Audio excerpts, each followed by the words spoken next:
fer ég hérna í start recording. Við erum komnir í gang með upptöku hérna.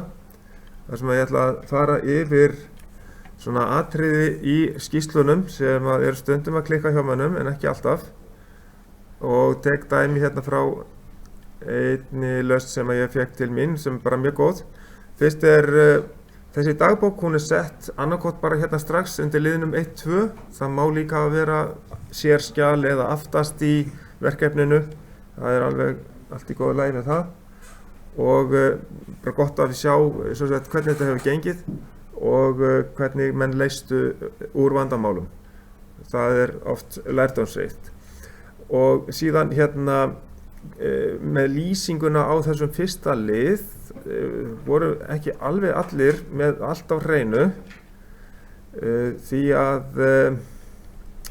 það komu svona eins og þessi spurning hérna sem spennufallið yfir R1. Það voru margir sem að annarkot svöruðu henni á báða vegu eða misskildu hana.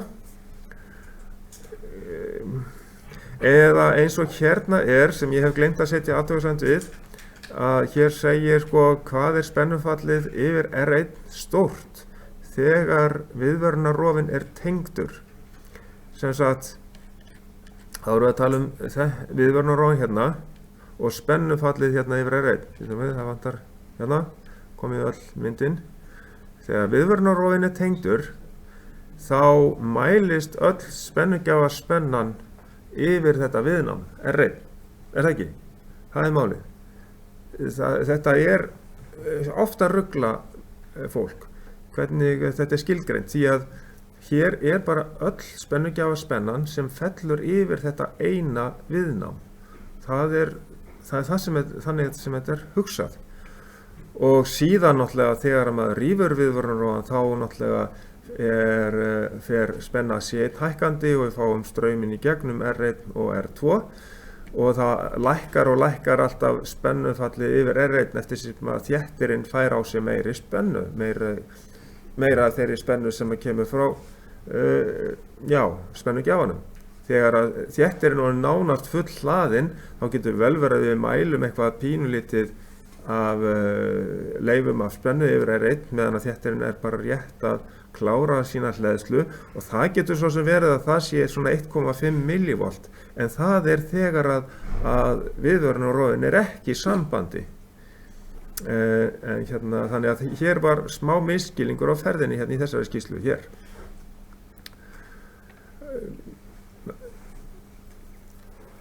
Einhverjar spurningar varðandi þetta atriði?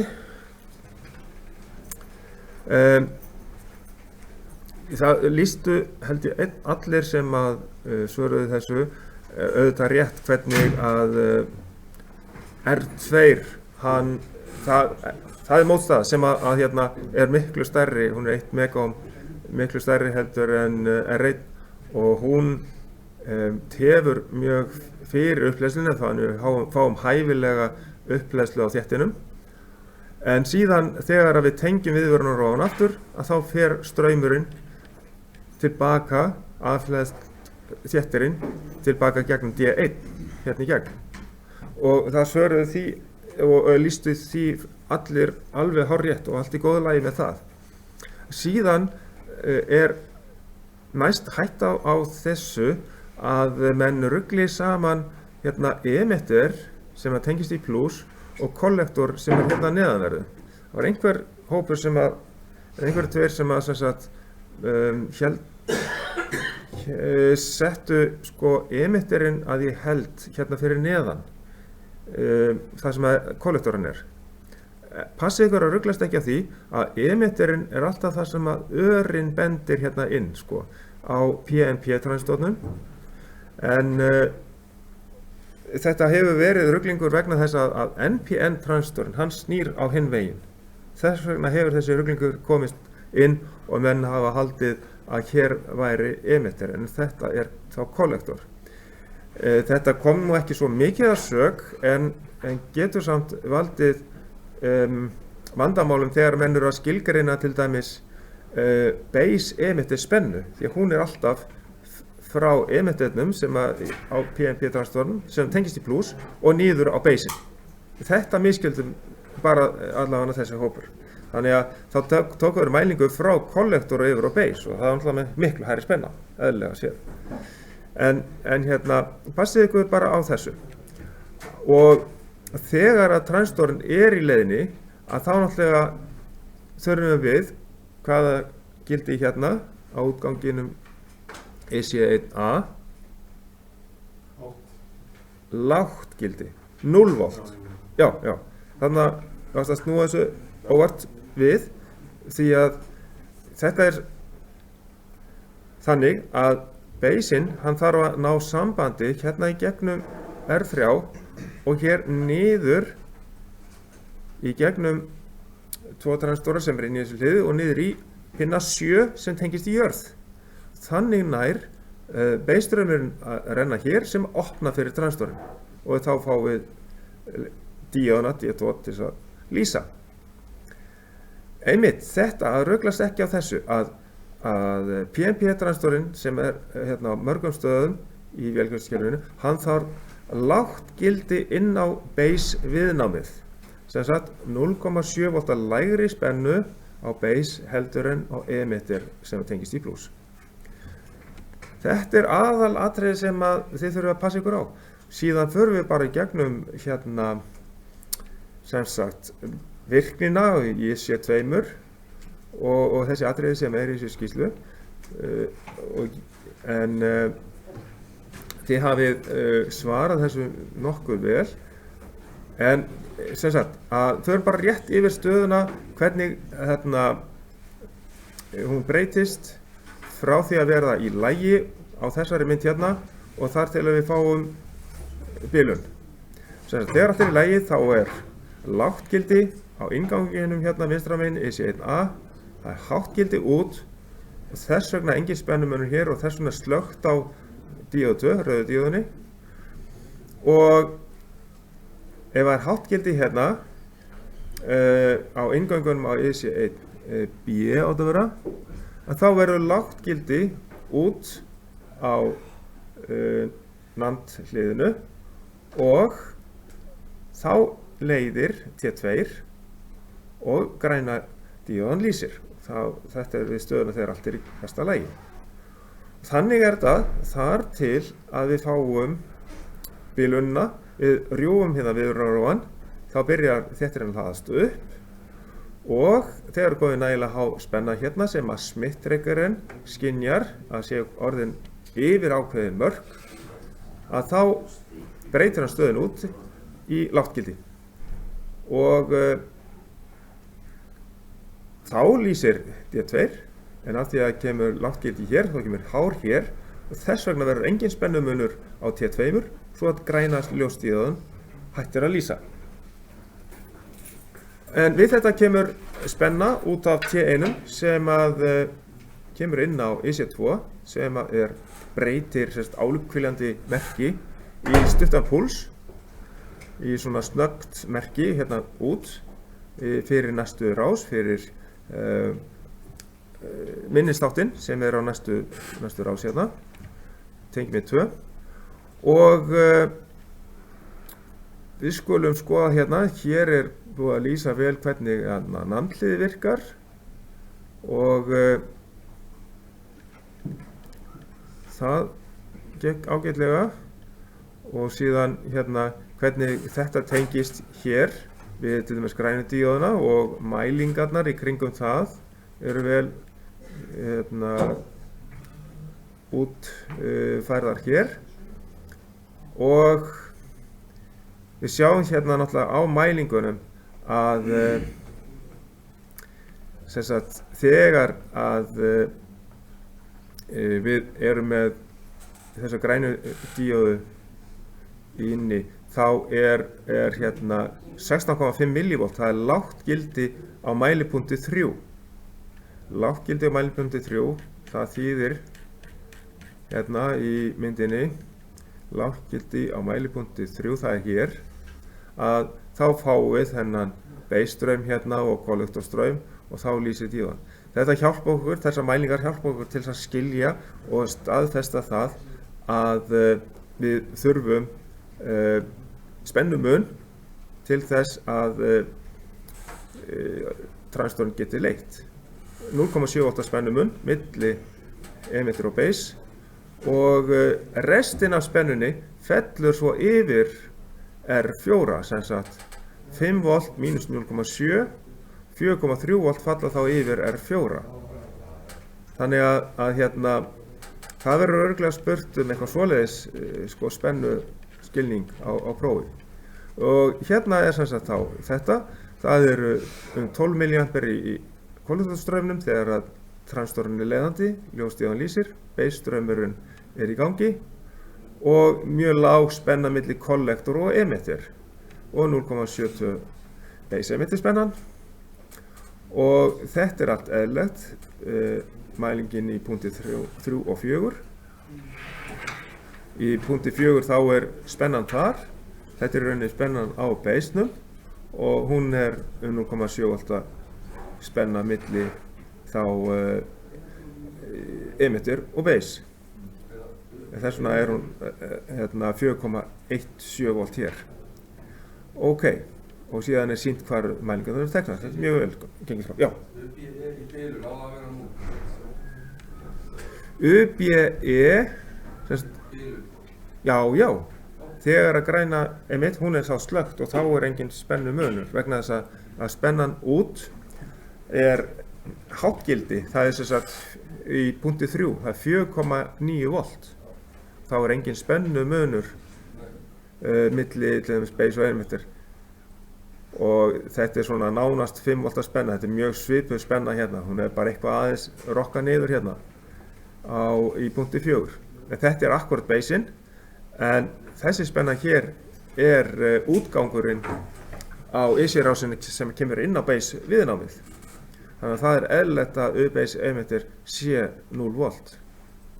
Og þá fellur nánast öll spenna milli kollektor og emitter, einhver smá leki gegnum transistorinn sem veldur því að hér ekki alveg full spennugjafa spenna. Það í rauninni allt eðlilegt. Ok, ekki fleiri spurningar varðandi þetta, svo bara straummögnunin í transistornum, kollektorstraumurinn deilt með base straum, allt í besta lagi með það. Og síðan hérna var lýsingin á IC2, sem sagt á 555 tæmernum, hvernig hann breytir ákvíljandi merki í snöggmerki.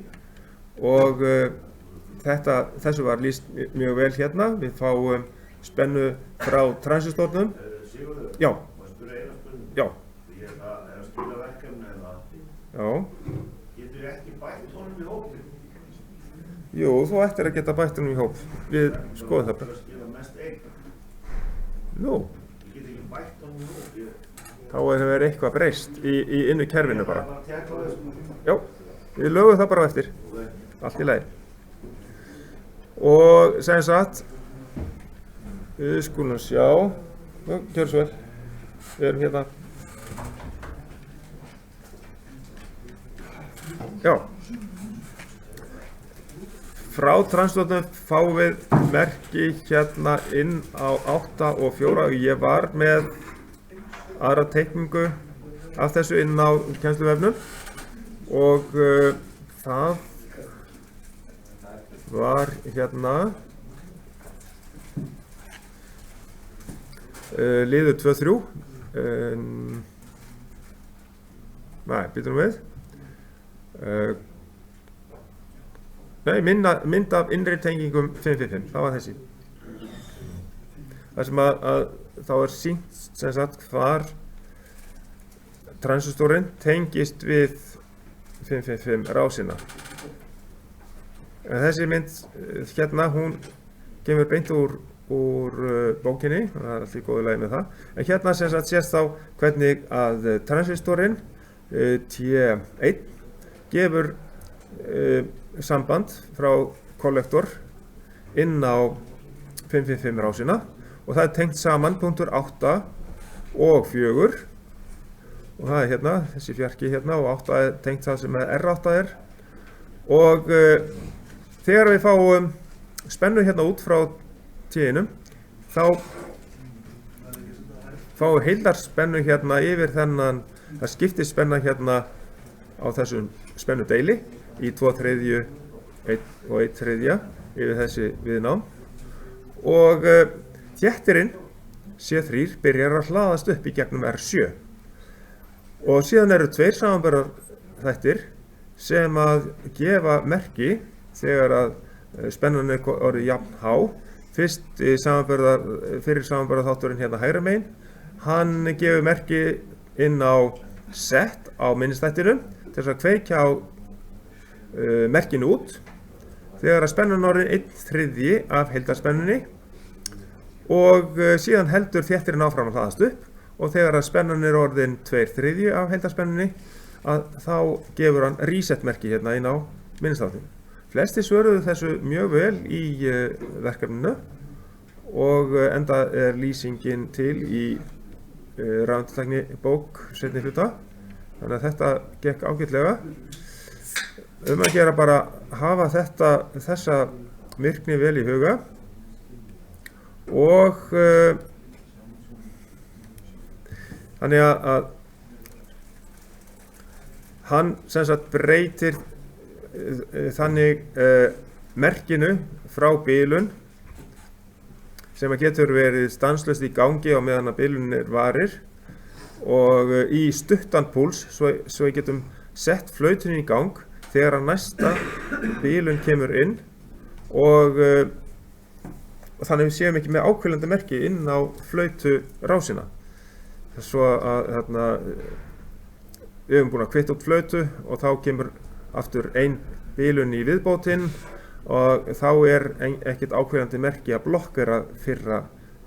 blokkera seinna flautumerkið. Þannig að þetta tilgangurinn með EC2 er að við lendum ekki í vandræðum með og fáum ekki merki út á flautu. Breytir ákveðandi merki í stuttan púls til að kveikja á flautunni. Og í 2.5 þá áttum við að prófa að skipta út norðhliðum og setja þessi næmhlið í staðinn og þá þarf að setja sérstaklega neitun, það er hægt að líka leysa það með öðru nándhliði og tengja inngangana saman þannig að það verði eins og nótthlið eins og sýnt hérna og útgangurinn hann tengist þá að neðanverðu hérna út á áframhaldandi rás í C3. Kvittunin verður þannig að viðnáminn tengjast upp í pluss en það er kvittað niður í mínus vegna þess að NAND flip-flop hann skiptir sér með lágu gildi. Það er 0 sem að skiptir honum. Við resetum hann hérna með að tengja niður í 0. Þess vegna erum við með þetta svona. Síðan er næsta rás hérna sem að er í rauninni líka eins konar breytir ákveðandi merki í stuttan púls, myndi gera það en hún hérna í rauninni má segja styttir jafnvel púlsinn sem við fáum hérna inn og svo hérna þegar púlsinn fer út þá afhleðst þéttirinn C5 aftur í gegnum R14 og D5. Þannig að þetta er í rauninni önnur rás sem að í rauninni breytir ákveðandi merki í púls. En í rauninni merki þarf að fara frá vinstri hlið þéttisins hérna svo við getum fengið annað merki inn á hann. Og þess vegna er 555 rásinn til þess. En þetta tryggir í rauninni að við fáum betri stýringu hérna inn á EC3A heldur en ef við myndum sleppa þessu. Og síðan kemur hérna blikkarinn, hvernig hann virkar og við höfum hérna myndina hérna af innri tengingunum og þegar að blikkið er í gangi þá þarf að vera lágt gildi hérna á A því að annars væri útgangurinn hérna stanslaust í núlli, er hár inn hérna, þá er 0 út og hár út hérna og þá væri slökkt á rauðu ljósdíóðinni hérna sem bætist við. Og ef við hins vegar erum með lágt gildi á A, þá gengur blikkarinn stanslaust og tíðni blikksins ræðst af stærð R10 og C4, hvað þau eru stór. Þannig ef við breytum stærðin á R10 til dæmis, þá ef við myndum stækka það, þá myndum við fá hægara blikk. En R11 kemur ekki inn í rauninni tíðnin á blikkinu, heldur bara R11 tengir spennuna á þéttinum, gefur okkur spennumælinguna inn á B-inganginn. R10, ef ég stækka R10, þá hægir á blikkinu. Já, þess þá er þéttir lengur að hlaðast og afhlaðast. Ok. Það eru bara þessir tveir íhlutir, R10 og C4, sem að ráða tíðninni á blikkinu. En ef þú breytir þarna viðnáminu, nei þarna Þéttinum. þéttinu sér, Já, ef ég til dæmis minnka þéttin, þá myndi ég fá hraðara blikk. Já, þá getur breytt hvor sem er. já, ég get breytt alveg, já, sama R10 eða C4, þá get ég breytt tíðninni á blikkinu, já. Svo þetta er þannig. Nú, minni á bilun, hérna nýttum við þau tvö hlið sem við skildum eftir í byrjun til þess að halda hérna rauðaljósinu í gangi, bilunljósinu, þar til að við kæmum niður í vélarrúmið og sæjum sem sagt hvaðan bilunin kom, sem sagt ef að bilunin er að koma og fara, þá er þetta mjög þægilegu viðbóta búnaður til þess að sjá hvaðan truflunin kom inn á hvaða inngang á vélgæslu kerfinu. Og þarna er rauninni þessi minnisþáttur, hann er með kvittun til jarðar, eðlilega, og viðnáðin tengist þá upp í plús. Hvíta staða sem sagt á inngangi á svona flip-flopi er hátt gildi, það er eðlilegt. Ef það er 0 hérna inn á þennan inngang líka, þá er hátt út og það er allt eðlilegt. Og þannig að við getum náttúrulega ekki kvitta fyrir þetta fyrir en við erum búin að laga bilunina. Svo að hérna þetta, já, þarna er verið að sýna sem sagt virknina á þessu öllu saman og svo bættum við ljóstengi í lið 4 og við afriðum með einni díóðu til þess að lækka spennuna niður og feldum svo restina af spennunni niður með 10 kV mótstöðu. Hún þurfti að vera 1 watt að stærð, því að straumurinn, já, spennan er það há yfir hana og gerðu ráð fyrir 0,01 eða 10 milliampera straum í gegnum ljósdíóðuna og þetta virkaði allstaðar hjá okkur á öllum stöðum, alveg eðlilega. Og þá var transistorinn að tengja viðvörunarrofan niður í mínus og þarna getum við fylgst með spennu til dæmis á 230 voltum, einhverju öðru spennukerfi og hérna aðskilum við með þessu ljóstengi við einangrum í rauninni 2 rafkerfi frá hvoru öðru og þetta eru einhvers staðar bilinu 4000 volt sem að geta verið hérna á sitt hvorum mismunurinn á milli þessara kerfa. Og hérna hér er þá þessi lýsing, ágætis lýsing og hér höfum við sem sagt þá aðgerðarmagnana, þeir tókust ágætlega og meira segja gekk vel með multisim forritið og sko inngangur 3, hann þurfti að vera með hærri spennu. Hér vantar kannski að sýna að til þess, nei það er hér, þegar kemur viðvörun, þá er spennan á þristinum, hún er 3,05 volt, það er hærri spenna heldur en á þristinum, það passar, og þá er útgangurinn hár, 4,96 volt. Þetta var eðlilegt og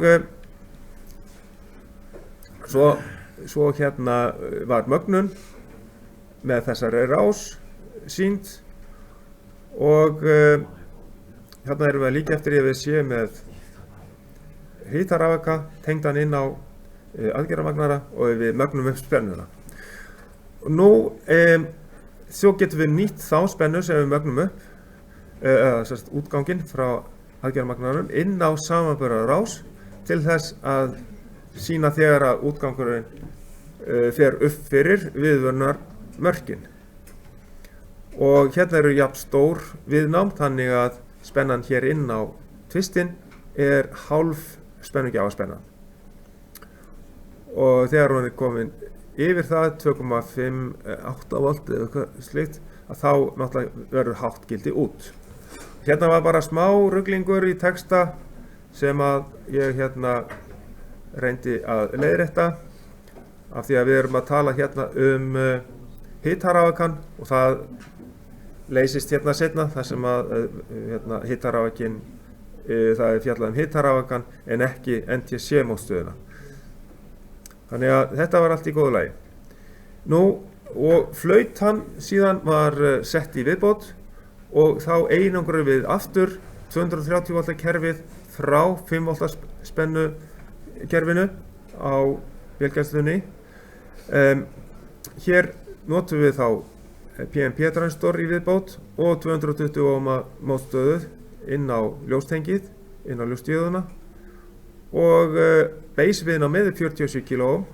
Þannig að þegar við fáum láttgildi inn á blikkaran þá skilar það sér líka hérna og transistori leiðir stanslaust gegnum ljósdióðu svo að flauta og hverfiljós er í gang. Þetta er allt í góðu lagi og síðan var kassamyndinni hérna lýst. Ég ætla að drífa mig bara núna í að rétt að fara yfir lausnina á þessu prófi og athuga hvort það er með einhverjar spurningar varðandi það. Þannig að við getum síðan farið að vinna á eftir. Hér er spurt þessa rás hérna sem að var bætt við geymdum þessi tvö hlið í fyrri IC-rásinni 4093 og nýttum það síðan til þess að setja upp minni á bilun og það er rauninni bara hlutverk rásarinnar að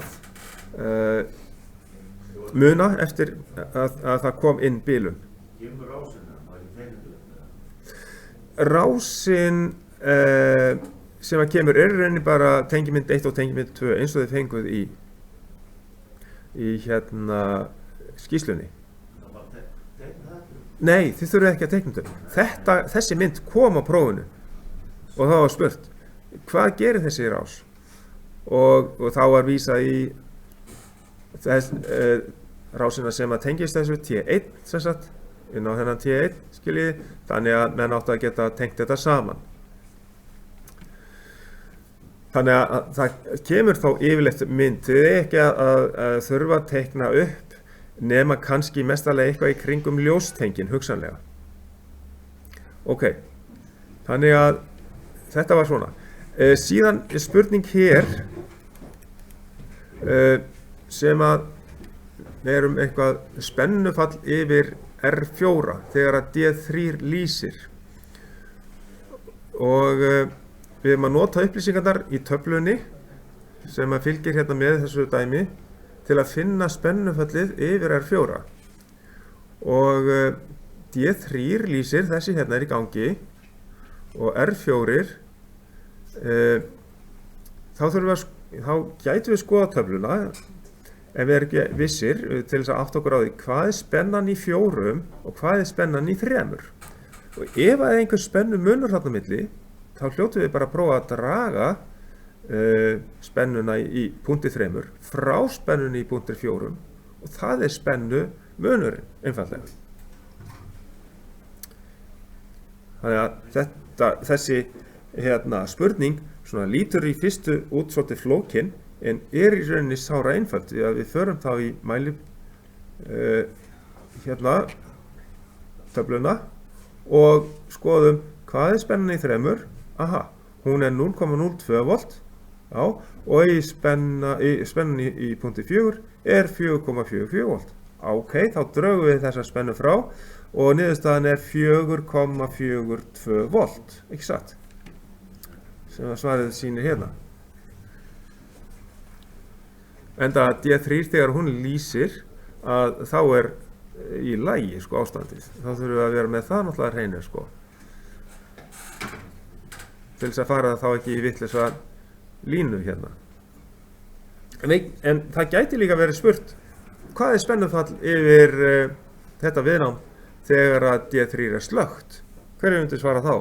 Þá getum við skoðað það. Þá er 3 og 4 með sömu spennu. Hver er þá spennumunurinn? Hann er bara 0 volt, ekki satt? Já, það getur líka komið upp. Já, akkurat. Þá veitum við þetta hvort tveggja. Allt í góðu, þá skulum við halda áfram. Og svo er spurt hérna, hvernig lýsa það sér í virkni rásarinnar ef díóð D1 er öfugt tengt á mynd 1?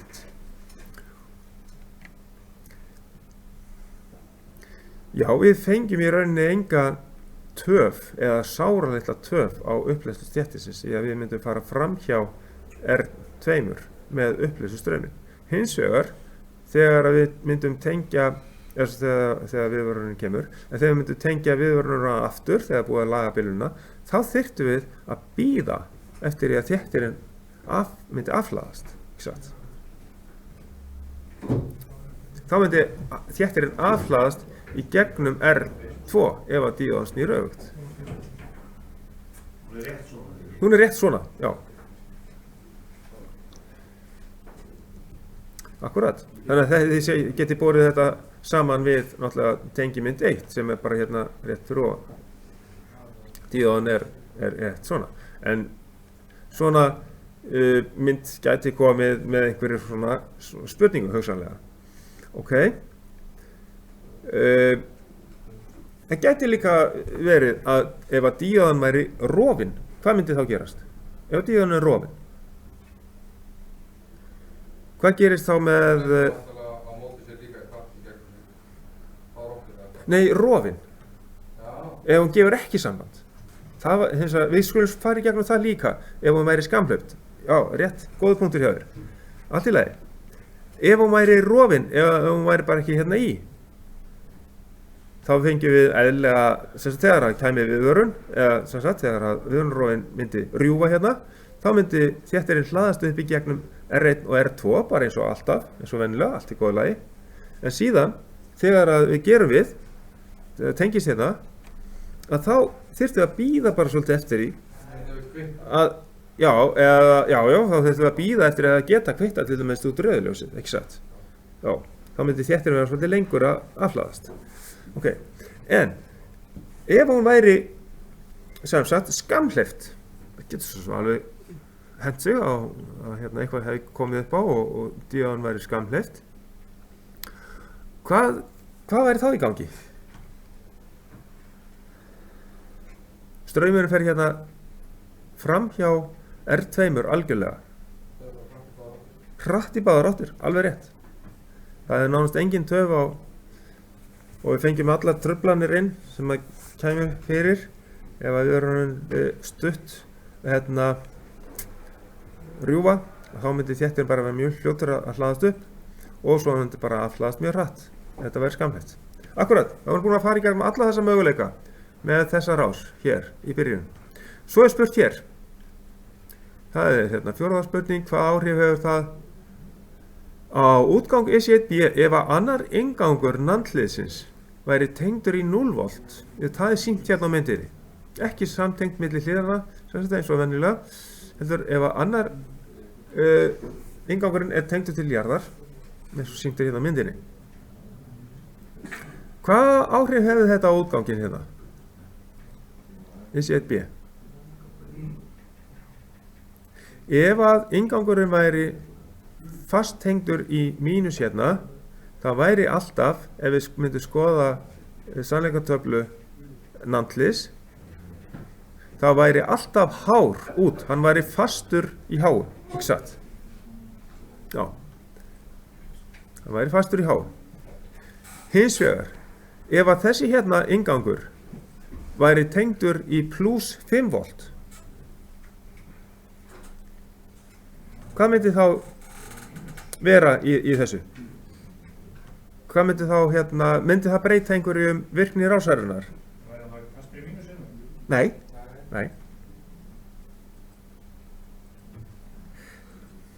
Það væri bara allt í besta lagi, það væri allt í fína lagi.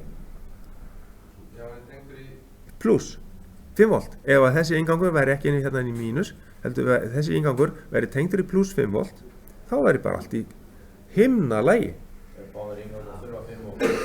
Já, akkurat. Þá bara virkar hliðið rétt. Það þarf bara annan innganginn til þess að breyta, sem sagt, ef það kemur lágt gildi inn, þá kemur hár út og svo öfugt.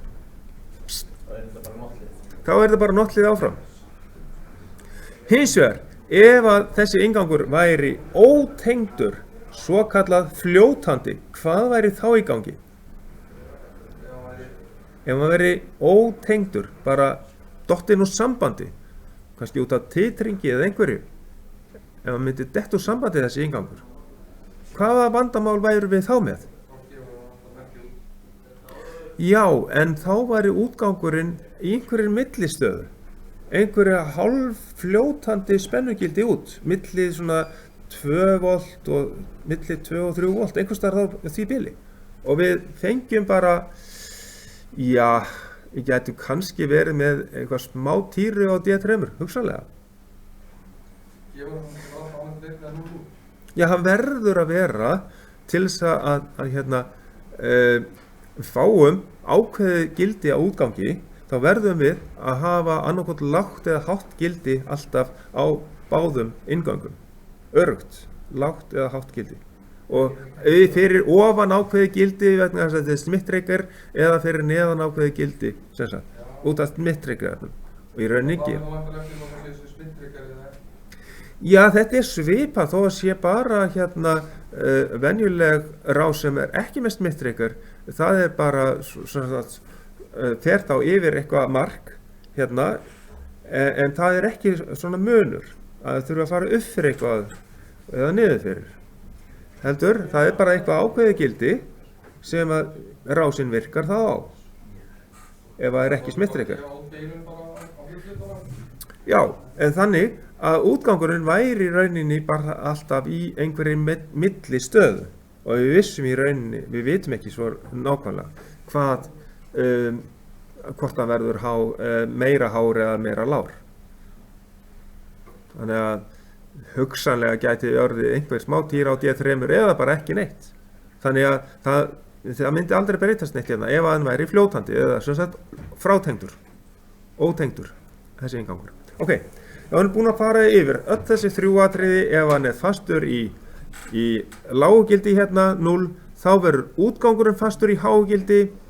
Ef þessi inngangur er tengdur beint í pluss 5 volt, þá er allt í besta lagi, en ef hann er ótengdur, hann losnaði frá, að þá er útgangurinn bara óvirkur, hann er bara í einhverju milli spennu stöðu og er bara flöktandi. Ok, jæja, næsta spurning. Hvaða hlutverk er þessi íhlutur í velgæslukerfinu og hvernig virkar hann? Þið þekkið það vel að þetta er ljóstengi sem að einangrar, við notum til þess að einangra spennukerfi og ef við sendum straum í gegnum ljóstíðana þá virkar það ljósnæman flöt á transistornum og þannig að transistorinn leiðir milli 5 og 4. Og þannig að í vélgæslukerfinu vorum við að fylgjast með til dæmis 230 volt spennu á einhverju kerfi. Og í framhaldinu síðan er spurt hvaða íhlutir ráða tíðni eða hraða blikksins? Og það eru bara, eins og við tölum áðan, bara R10 og C4. Já, það er bara R10 og C4 sem að ráða tíðni eða hraða blikksins. Hversu hratt hann blikkar, eins og við vorum að tala um áðan. Já. R11 hann tekur ekki þátt í því. Ok, annars já, það er hægt að spyrja það hvað gerist eða við... Hvað er þetta við? Hvað er þetta? Í vélgjörsskýrslunni þá erum við með þetta við lið hérna framalega, innri tenging blikkarans. Hún er hérna. Þetta er í lið 2.7. Að teikna innihald hliðana IC3C og IC3D. Og þá vorum við með það hérna í skýrslunni. Allt í lagi, góðu. Nú, þá skulum við klára að fara í gegnum þetta próf. Og þá er það þessi rás hérna úr lið 5 í vélgæslukerfisskýrslunni. Sem sagt, hér geta verið einhverja aðra stærðir heldur en bara eins og við vorum með 15 kg á báðum stöðum. Þá fengum við hálfa spennu, gjafaspennu hérna á milli. En við getum verið með einhverja aðra stærðir hérna og verið þá með óskildið eða markgildið á einhverjum öðrum stað heldur en endilega 2,5. Við erum hérna í þessu tilfelli með 3,1 volt hérna markgildið og þá er krafa hérna að þegar að spenna út á pinna 6 verður með háttgildi þá skal munurinn milli U2 og U3 vera 0,1 volt. Sem sagt við þurfum að hafa hærri spennu á þristinum 3,2 volt til þess að útgangur verði hár eða 5 volt.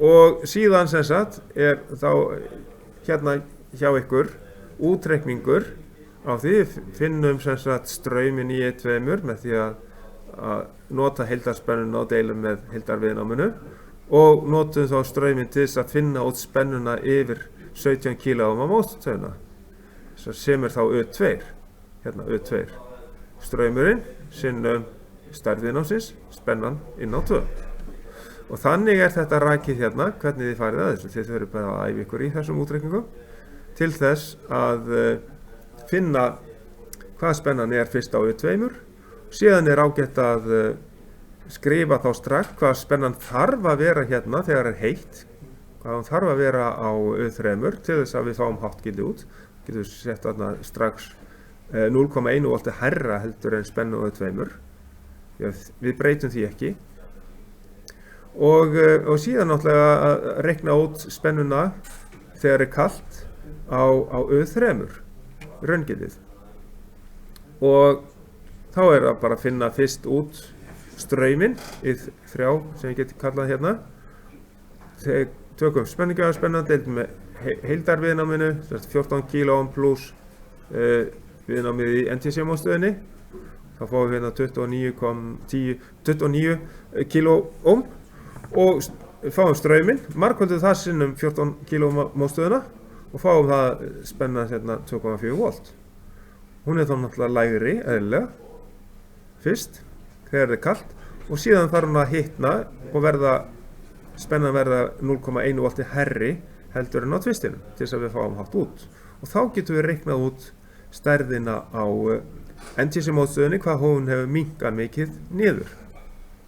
Því að við tökum þá spennuna hérna 3,2 volt og draugum frá 5 volt spennunni finnum fyrst strauminn náttúrulega gegnum 14 kg mótstöðina það er 3,2 volt yfir hana deilum með 14 kg og fáum strauminn og það er sá straumur sem við gerum ráð fyrir að fara í gegnum NTC mótstöðina við þessu skilyrði og fáum spennufallið yfir NTC mótstöðina með því að taka 5 volt spennuna draugum spennufallið á þristinum frá 3,2 volt og deilum með straumnum þá fáum við viðnámið í NTC mótstöðinni. Þannig eru þessir útreikningar. Ok, síðan hérna síðustu tvær spurningarnar eru þá svona aðeins almenna lýsingu á því sem gerist á tengimynd til dæmis 1 hérna þegar að viðvörunarrofinn rýfur samband frá hérna 0 og við erum alltaf búin að fara í gegnum þetta en það er bara straumurinn hann fer hérna í gegnum R1 og R2 og hleður upp C1 og við það hækkar spennan hérna á inngangunum og þegar hún verður nægilega há þá verður útgangurinn lágur rauðljósstíðan fyrir að lýsa transistor 1 fyrir að leiða sem sagt út af því, og ef það er lágt gildi hér þá er hátt gildi út á EC1B og þá verður transistor 2 lokaður vegna þess að hér verður 5 volt í þrýstinum, sama spenna í fjarkanum, þannig að 0 volt er U-base emitter er 0 volt og transistor 2 er lokaður, D3 grænljóstíðan slögt. En af því að kemur hérna talsvert há spenna, sem sagt eitthvað 4 volt eitthvað svoleiðis, eða milli 4 og 5 volt hérna frá transistor 1, af því að rauðljóstíðan er í gangi, inn á EC2, inn á 555, að þá fáum við púls út frá tæmjarnum 555 og við fáum snöggmerki sem sagt út á pinna 3 stuttan púls og þannig er hægt að lýsa þessu. Nokkrar spurningar varðandi þetta? Síðan hér, hvað gerist síðan á þessari tengimynd eftir að við fáum þennan púls, þegar við verum að rífur samband frá 0, þá fáum við náttúrulega púlsinn hérna frá EC2 inn á C5 og við fáum hátt gildi sem sagt sem er í púlsinum hérna til þess að skipta minnistættinum, þannig að við fáum lágt á mælipunkti hérna 8, 0 og það veldur því að blikkrásin hún fer í gang og D4 fyrir að blikka. Þar til að við hérna kvittum fyrir náttúrulega hérna. Þannig að þið getur þá sett inn hérna púls og sagt að þetta breytist í 0 og þá fer blikkrásin í gang. Sjálf sér er bara beðið þetta þegar er spurt svona. Að við getum staðsett sem sagt lágt gildi og hátt gildi ef að það er að ræða. En síðan eru bara hérna það sem kemur í formúlublaðinu, það er sem sagt eru báðar tengimyndirnar og í hlutilistin og formúlur fyrir sem sagt hérna er formúlan fyrir mögnunina í aðgerðarmagnaranum og svo reglan sambandi við samanbarðarmagnaran. Ef að spennan á þrýstinum er stærri heldur en á tvistinum þá er útgangurinn hár, en öfugt ef að spennan á tvistinum er lægri en þrýstinum þá er útgangurinn lágur. Og sem sagt formúluhringurinn og hálfbylgjuafriðin, svo að hérna það ætti að duga fyrir þetta próf. Og ef einhverjar sérstakar spurningar í lokin þá segjum við þessu lokið. Ok, takk.